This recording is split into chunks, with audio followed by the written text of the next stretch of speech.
Hello everyone. In this lesson we'll look at CSS or cascading style sheet.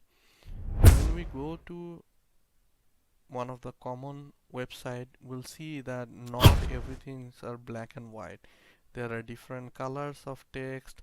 Sometimes something is slightly different background color or slightly different font, etc. are being used in a website to make it look more meaningful.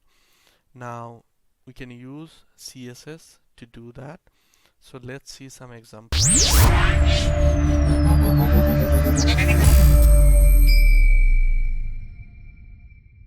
That. As usual, let's create a document and let's call this test css.html.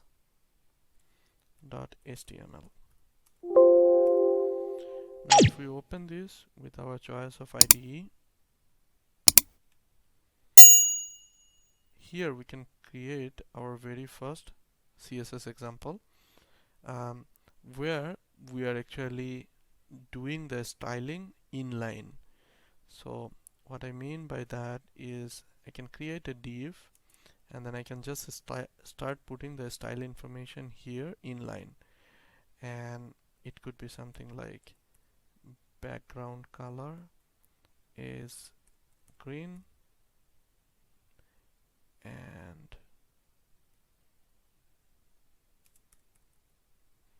text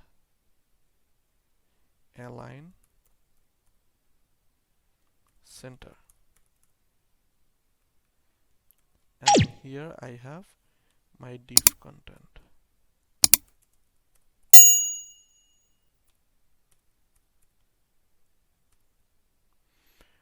So if we now go and open that page,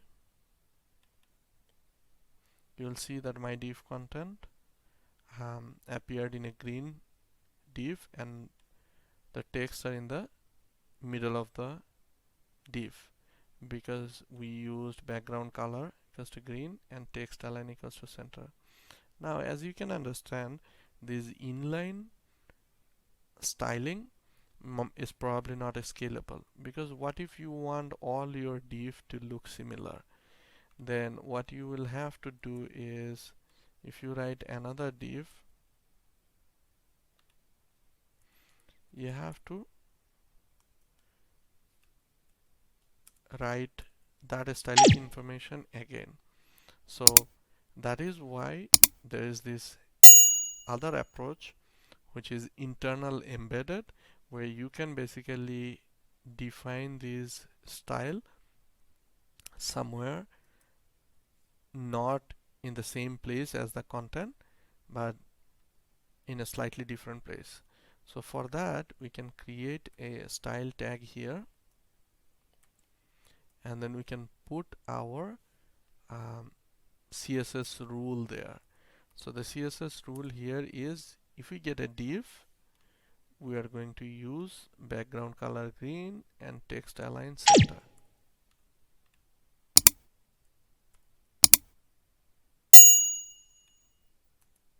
And now that we have that rule, it will get applied to whenever we use div.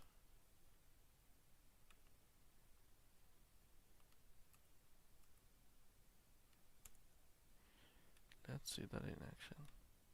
So I have two divs here.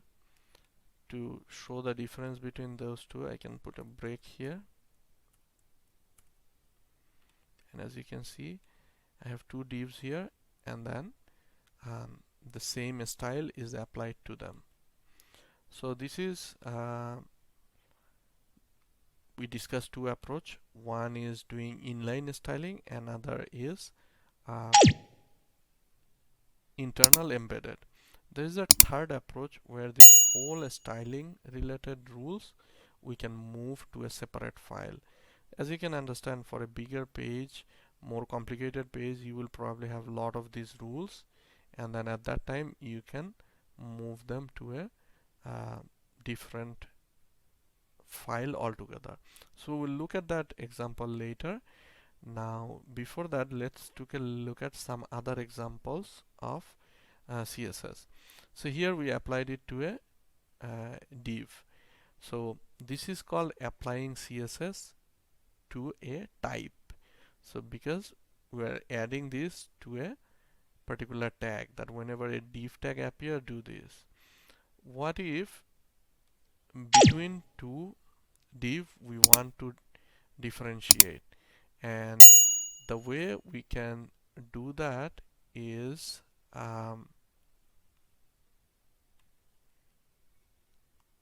we can add a class for that. So dot red. So that is how we define a class, and then now we can put that when this red appear, then the color of the text will be red. Now one of these div we can call the color, the class to be red, and now automatically this additional class rule will get applied to that div, and as you can see here, it got applied to this particular div. Similarly, there might be situation where you want to apply it to based on ID. We have previously seen example how an element can have ID. So we could also create CSS rule based on ID. So let's look at an example of doing a styling by ID. So for ID we need to give here hash, and then we have to provide the ID name there. So let's call this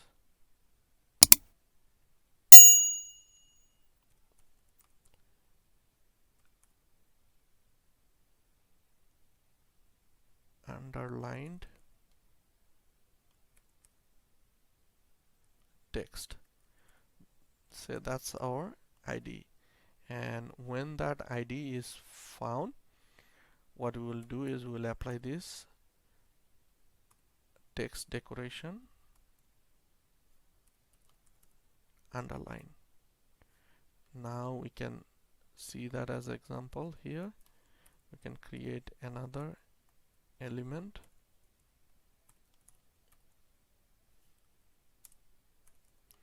ID underline text.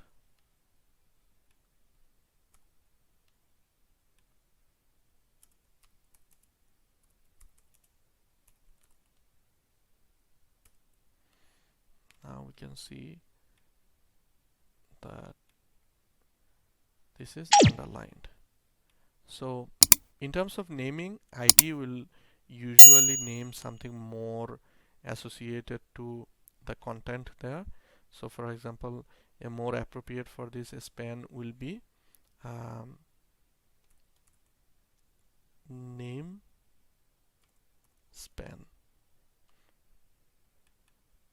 and then we can use that here as part of the ID, that whenever the name span is found, use the underlining there. Okay, so we looked at different kind of selectors.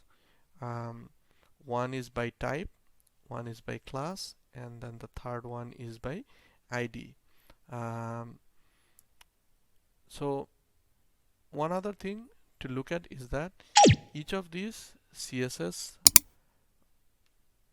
rules, they have two parts, right? One is a selector, which is either a type or a class name or an ID, and then the second part is one or more declarations, and these declarations actually declares how the style should look like.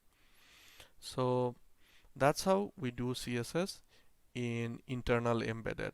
Now say for a particular page your style has gone up a lot, and now you want to use the other approach, which is you want to move this styling to an external page.